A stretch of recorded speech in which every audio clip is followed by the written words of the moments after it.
Okay, तो video number 3 start करते हैं। That are the indirect acting cholinergic agonist. ठीक हो गया। ये क्या है, रिवर्सिबल वाले इसमें पढ़ेंगे। ठीक है, इसके बाद वाली वीडियो में इरिवर्सिबल पढ़ेंगे। अच्छा, तो इनडायरेक्ट एक्टिंग क्या होता है? इनडायरेक्ट एक्टिंग के अगर ये फॉर एग्जांपल अगर यहाँ पे जो है ना कोलिनर्जिक का ये रिसेप्टर है, यहाँ पे जाके एसिटाइलकोलिन अटैच होता है डायरेक्ट। ठीक है, हमने जो है ना वीडियो नंबर 2 में पढ़ा था डायरेक्ट एक्टिंग, उसमें एसिटाइलकोलिन भी थे, पाइलोकार्पिन, मिथाइलकोल, कार्बिकोल, वो सारे क्या थे, डायरेक्ट एक्टिंग थे, रिसेप्टर पे जाके अटैच होते थे और जो भी काम था वो करवाते थे। ठीक है, ये क्या इनडायरेक्ट है, जिनका ये काम नहीं है उनका क्या काम है, यहाँ पे एक एंजाइम होता है कोलिन एसिटाइलकोलिन एस्टरेज। ठीक है, जो जाके इस एसिटाइलकोलिन को क्या करता है, तोड़ता है। ठीक है, तो अब ये इनडायरेक्ट क्या करेंगे, ये जाके इंक्रीज़ करेंगे जो ऑलरेडी एग्जिस्टिंग एसिटाइलकोलिन, ये तो हमारी बॉडी में नेचुरली प्रोड्यूस हो रहा है ना, ये क्या करेंगे, इस एसिटाइलकोलिन का हाफ लाइफ इंक्रीज़ करवा देंगे। कैसे? By inhibiting this enzyme. ठीक है, सो इनडायरेक्ट एक्टिंग कोलिनर्जिक एगोनिस्ट का दूसरा नाम क्या होगा, एसिटाइल कोलिन एस्टरेज इनहिबिटर्स। ठीक है, इसको इनहिबिट कर देंगे, तो जब ये इनहिबिट होगा तो ये इनहिबिट नहीं होगा और ये अपना काम कर सकेगा। तो इस तरह ही ये इनडायरेक्ट है। ठीक है, अब ये रिवर्सिबल क्यों है कि ये रिवर्सिबली इनहिबिट करेंगे एसिटाइल कोलिन एस्टरेजेस। ठीक है, इसमें इरिवर्सिबल भी है जो कि प्रोमिनेंटली बाइंड हो जाएंगे इससे और ये एंजाइम बस ख़त्म हो जाएगा। ये एंजाइम जब मर के जब दोबारा एंजाइम नया आएगा वो फिर जाके ये वाला इसका एक्शन काम कर सकता है। यहाँ पे इरिवर्सिबल है तो ये रिमूव जब हो जाए तो वापस अपना नॉर्मल फंक्शन करा देगा। ठीक है, अच्छा, तो ये बस ये बात हो गई अबाउट इनडायरेक्ट। अब बात करते हैं ड्रग्स के बारे में। ओके, तो बात करते हैं फाइथोस्टिग्मीन के बारे में। फाइथोस्टिग्मीन के बारे में पहली इंपॉर्टेंट बात ये कि ये क्या है, टर्शरी अमाइन है। टर्शरी अमाइन का क्या मतलब, ये इसका स्ट्रक्चर होता है RH&H। ठीक है, यहाँ पे कोई पॉजिटिव चार्ज नहीं है। ठीक है, ठीक है, तो ये क्या है, नॉन पोलर है। उसके अलावा क्या है, लिपिड सॉल्युबल है। ठीक है, कि अगर ये टर्शरी अमाइन है तो ये ब्लड ब्रेन बैरियर है, तो ये इसको क्रॉस करके इधर ड्रग आ गई है। तो जब इधर ड्रग आ गई है तो इसका क्या है, CNS पे भी इफेक्ट्स होंगे। क्लियर हो गया। अच्छा, तो CNS की बात आ गई तो यहाँ पे CNS पे कौन से रिसेप्टर्स कोलिनर्जिक के कौन से होते हैं, निकोटिनिक होते हैं, और CNS के बाहर क्या होते हैं, मस्कुरेनिक होते हैं। तो CNS में भी है तो निकोटिनिक पे भी काम करेगा। ठीक है, तो physostigmine nicotinic receptor on the CNS पे भी काम करेगा। ठीक है, और जो थेरेपेटिक एक्शंस की बात करते हैं, निकोटिनिक रिसेप्टर है तो न्यूरो मस्कुलर जंक्शन पे काम होगा। एगोनिस्ट है ना, वहाँ पे क्या है, सोमैटिक न्यूरॉन है, ये इस तरह आया है, इसने रिलीज़ किया एसिटाइलकोलिन जो कि गया है मसल पे यहाँ पे रिसेप्टर है। ठीक है, यहाँ पे अटैच होकर एक्टिवेशन करा दी, मसल की कॉन्ट्रैक्शन हो गई। ठीक है, यहाँ पे एसिटाइलकोलिन एस्टरेज है, ये जाके इसको इनहिबिट कर रहे हैं, तो ये फाइथोस्टिग्मीन आ गए, इसको क्या किया, इनहिबिट करवा दिया। ठीक है, तो इसकी एक्टिविटी इंक्रीज़ हो गई। लेकिन यहाँ पे एक साइड इफ़ेक्ट भी अभी इधर ही बता देता हूँ। यहाँ पे निकोटिनिक का साइड इफ़ेक्ट क्या होगा, यहाँ पे जो है ना डीसेंसिटाइजेशन होगी, डीसेंसिटाइजेशन ऑफ द निकोटिनिक रिसेप्टर। यहाँ पे कौन सा रिसेप्टर है निकोटिनिक का, NM। क्लियर, यहाँ पे डीसेंसिटाइजेशन होगी। डीसेंसिटाइजेशन का क्या मतलब, पहले सेंसिटिविटी का बताते दो कि ये थोड़ा सा ड्रग इतना ज़्यादा effect, this is sensitivity. Desensitization मतलब कि इतनी नहीं ज़्यादा ड्रग इतना सा इफेक्ट या बिल्कुल नो इफेक्ट। ठीक है, तो दिस इज डिसेंसिटाइजेशन। ठीक हो गया। इसका रिसेप्टर प्रोलॉन्ग, जब निकोटिनिक, ये बात याद रखें, जब निकोटिनिक रिसेप्टर प्रोलॉन्ग एक्टिविटी जब होगी, प्रोलॉन्ग टाइम के लिए एसिटाइलकोलिन बाइंड हुआ तो फिर क्या हो जाएगा, या कोई भी न्यूरोट्रांसमीटर इसका बाइंड होगा तो फिर क्या होगा, डिसेंसिटाइज हो जाएगा। अब ये रिसेप्टर काम नहीं करेगा। ठीक हो गया। तो यहाँ पे क्या हो जाएगी, फ्लैसिड पैरालिसिस हो जाएगी, मसल अब कॉन्ट्रैक्ट नहीं होगा, बस रिलैक्स स्टेट में रह जाएगा, एक्टिवेट होगा ही नहीं। ठीक है, ये निकोटिनिक के बारे में सब कुछ हो गया। मस्कुरेनिक के बारे में आते हैं। मस्कुरेनिक का काम क्या क्या होगा, यहाँ पे जो है ना इंक्रीज गैस्ट्रिक मोटिलिटी, इंक्रीज जो है ना इंट्राओक्युलर प्रेशर जो इंक्रीज़ हुआ होगा ग्लाइकोमा के पेशेंट में उसको डिक्रीज़ करवा देगा। उसके अलावा जो है ना सलाइवा सिक्रीशन, और ये तो खैर इसका ऐसे यूज़ हो गया, सिक्रीशन करवा रहा है वो तो खैर अलग है। इंपॉर्टेंट इसका क्या है, एक्स्ट्रा एटोनिक ब्लैडर है। Third, atonic bladder. Atonic bladder का क्या मतलब, टोनिक ब्लैडर मतलब कि एटोनी है, ए मतलब नो, टोन मतलब टोनिसिटी। ब्लैडर में टोनिसिटी नहीं है तो ब्लैडर की यूरिनरी एक्सपल्शन नहीं हो रही। ठीक है, तो ये वाले भी यहाँ पे भी ट्रीटमेंट हो सकती है। ठीक है, इंट्राऑक्युलर प्रेशर में जो ना हम दे सकते हैं इसको डिक्रीज़ करने के लिए, लेकिन इससे बेटर ड्रग कौन सा है, डायरेक्ट एक्टिंग कोलिनर्जिक एगोनिस्ट है जो कि पाइलोकार्पिन, वो ज़्यादा अच्छी ड्रग है। ठीक है, तो इसके अगेंस्ट वो देते हैं, लेकिन वो बात की काम कर सकता है। ठीक हो गया, और इसकी हाफ लाइफ भी ज़्यादा है। ठीक है, और इमीडिएट एक्शन होगा इसका। ठीक है, डायरेक्टली इसकी ब्लड ब्रेन बैरियर रिकॉज करेगा तो डायरेक्ट एक्शन है इसका। ठीक है, उसके अलावा इसके साइड इफ़ेक्ट जो रहेगा ये तो मैंने ये बता दिया इंपॉर्टेंट। उसके अलावा जो है ना एक ये बात होगी कि अगर ओवरडोज हो गया, ड्रग ओवरडोज तो उसके लिए हमारे पास जो है ना एजेंट्स हैं, क्या है, एट्रोपिन। जो कि क्या है, मस्कुरेनिक रिसेप्टर का ब्लॉकर है।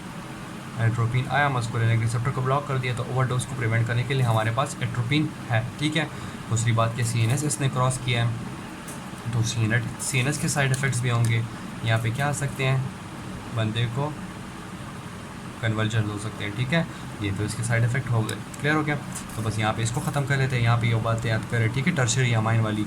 अभी जो है ना मैं रब करता हूँ, क्लियर करता हूँ, और नियोस्टिग्मीन के बारे में बात करते हैं। नियोस्टिग्मीन में ये वो क्वाटर्नरी अमाइन होगा, वो क्रॉस नहीं करेगा, ठीक है। तो जो एक्स्ट्रा इफेक्ट उसकी वजह से इसकी इधर थे वो इधर नहीं होंगे, ठीक है।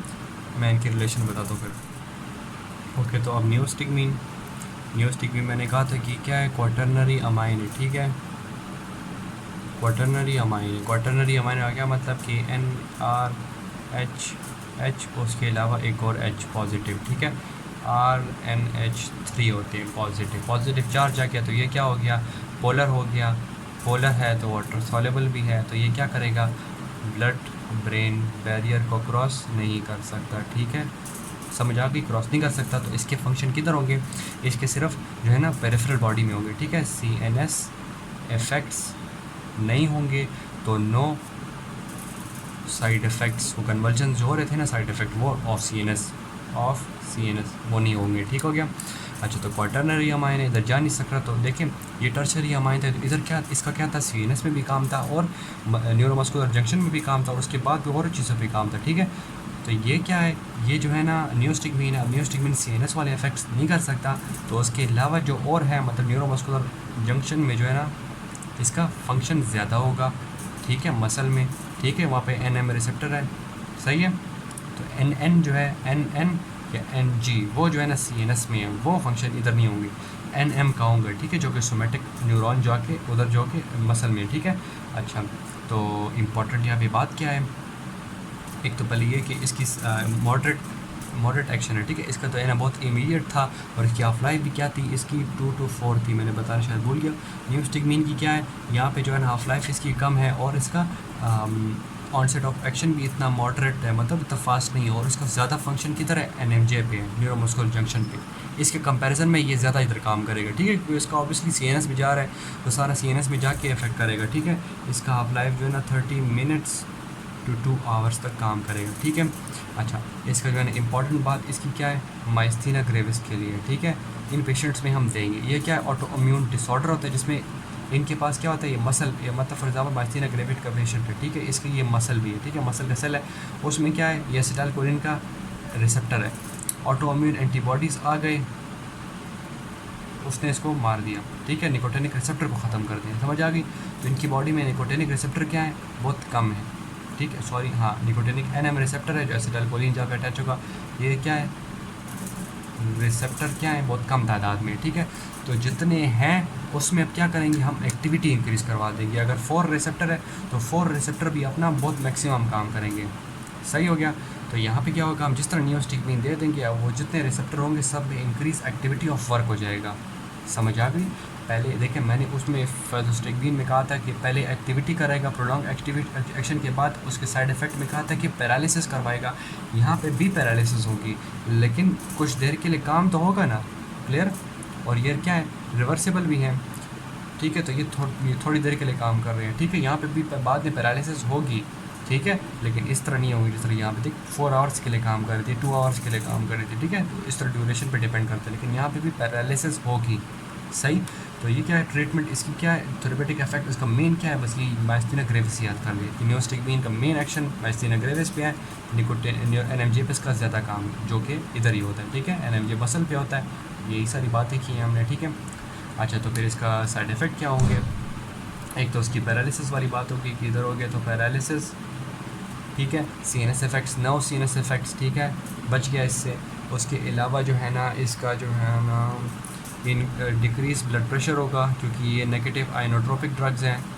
एसिटाइलकोलिन पे भी ऐसा, मस्कुरेनिक पे अटैच हो रहे हैं ना, मस्कुरेनिक M2 उस पर अगर अटैच होंगे, ऑब्वियसली क्यों नहीं होंगे, तो उधर जाके हार्ट की कॉन्ट्रैक्शन इंक्रीज़ करा है, जिसकी वजह से ब्लड प्रेशर भी डिक्रीज़ हो सकता है। M3 क्या है, वो क्या करता है, वेस्कुलर रिलैक्सेशन करता है, तो उसकी वजह से इंक्रीज़ वेसो डायलेशन हो सकती है, तो उससे भी डिक्रीज प्रेशर हो सकता है, ठीक है। तो नेगेटिव आइनोट्रोपिक इफेक्ट मेन क्या है, ब्लड प्रेशर हो गया, इंक्रीज सेलिवेशन हो गई, इंक्रीज सिक्रेशंस हो गई, ठीक है। नोज़िया वोमिटिंग डायरिया भी इसमें होता है, क्योंकि ये क्या है, जाके स्टमक पे रिसेप्टर्स पे काम करते हैं, ठीक है, इंक्रीज सिक्रीशन, तो उसकी वजह से क्या हो गया बस यहाँ पे जो है ना बस इसको ख़त्म कर देते हैं। और अगर ये ओवरडोज हो गया तो हमारे पास एट्रोपिन है। इन सब पे जो है ना ओवरडोज के लिए एट्रोपिन है। कोलिनर्जिक एगोनिस्ट के अगेंस्ट हमारे पास क्या होती है?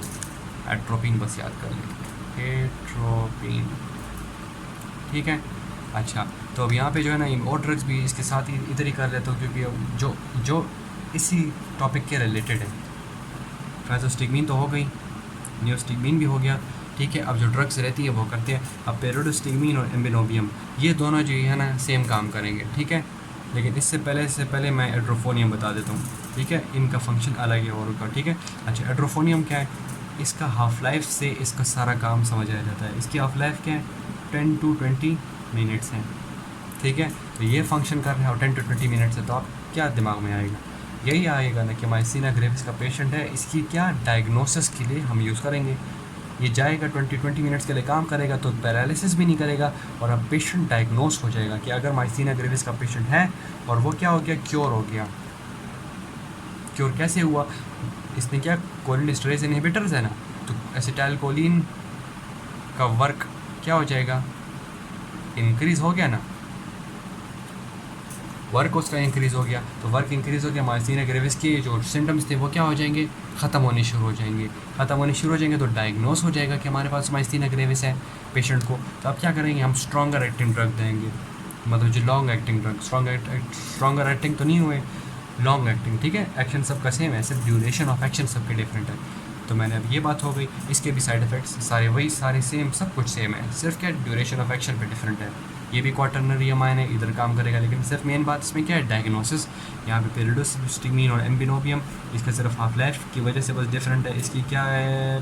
पेरिडो की है 3 to 6 आवर्स और इसकी 4 to 8, ठीक है। 3 की टेबल, 4 की टेबल मैंने सर याद किया हुआ था, ये 2 की टेबल बस फर्स्ट याद कर ले, 2, 3, 4 और फिर उसकी आगे टेबल में ही होती है, ठीक है।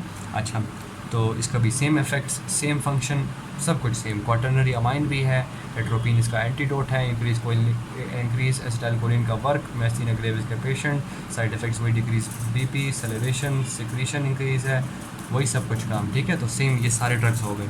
अब रेस्ट ऑफ द ड्रग्स करते हैं जिनका थोड़ा थोड़ा डिफरेंट काम है। ओके, तो रेस्ट ऑफ द ड्रग करते हैं। पहले डिमैक्रियम की बात करते हैं, ठीक है। वही सारी बातें कि क्वाटरनरी अमाइन है, ब्लड ब्रेन बैरियर क्रॉस नहीं कर सकते, ठीक है। इसमें फ़र्क क्या, थेरेपेटिक एक्शन का इसको फ़र्क है, हम क्यों देते हैं? ये जो है ना टू ट्रीट क्रोनिक क्या, open angle glaucoma and closed angle glaucoma, ठीक है। इन दोनों पेशेंट में हम जो है ना ट्रीट दे सकते हैं, ठीक है। लेकिन ऑब्वियसली इससे बेटर ड्रग्स हैं तो फिर ठीक है वही दे देते हैं।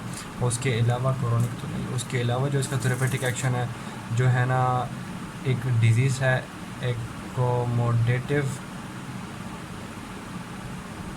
एसोट्रोपिया, ठीक है। इसमें क्या होता है, हमारा जो है ना आइज़ क्या करती हैं, एकोमोडेशन से वर्ड आया है ना, एकोमोडेशन कौन करवाता है? मस्कुलिनिक रिसेप्टर करवाता है ना, तो यहाँ पे एकोमोडेशन पे आया, ठीक है।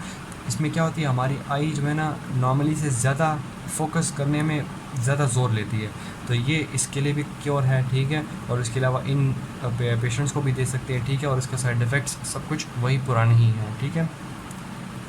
और ये जो आखिरी ड्रग्स हैं ये भी जो है ना वही जो है ना उसी तरह ही एसिटाइलकोलिनेस्टरेज इनहिबिटर्स ही हैं, लेकिन वही जो है ना वही क्वाटरनरी अमाइन है। लेकिन बस यहाँ पे इसका इनका मेन यूज़ क्या है? इनका जो है ना कि अल्जाइमर्स के पेशेंट, अल्जाइमर्स के पेशेंट्स को हम देते हैं, ठीक है। अल्जाइमर्स के पेशेंट में क्या होता है, degeneration of the acetylcholine receptors होती हैं, ठीक है, क्लियर। तो वहाँ पे जो है ना हम दे सकते हैं, जो कि ऑब्वियसली उनका एक्टिविटी इंक्रीज़ करवाएगी, एसिटाइलकोलिन जो रह गए उनकी एक्टिविटी इंक्रीज़ करवाएगी, जिसकी वजह से उनकी कॉग्निटिव उनके जो है ना कॉग्निटिव पावर जो है ना जो लॉस हुई होती है, फंक्शन जो उसका लॉस हुआ होता है, ठीक है, वो जो है ना वापस आना शुरू हो जाता है, ठीक है। लेकिन ये क्योर नहीं है, ठीक है। ये जो एसिटाइलकोलिन ये ऑब्वियसली इनमें क्या हो रही है, डीजनरेशन हो रही है, तो जो रह गए हैं फंक्शनली थोड़े से पड़े हैं उनमें सिर्फ एक्टिविटी इंक्रीज़ करा के एलिविएट थोड़े सिम्टम्स कर सकता है, लेकिन it is not a cure, ठीक है। इसका क्योर नहीं है, सिर्फ हम सिम्टम्स एलिविएट कर सकते हैं, ठीक हो गया। तो बस इसके अलावा जो है ना ये भी स्टॉप कर दी, क्योंकि इनमें जो है हेपेटोटॉक्सिक है, इसमें सेपरेट एक है हेपेटोटॉक्सिसिटी, ठीक है, इन ड्रग्स में है, सही हो गया। तो बस यहाँ पे जो है ना बस ख़त्म कर देते हैं ये कोलिनर्जिक एगोनिस्ट। कौन से?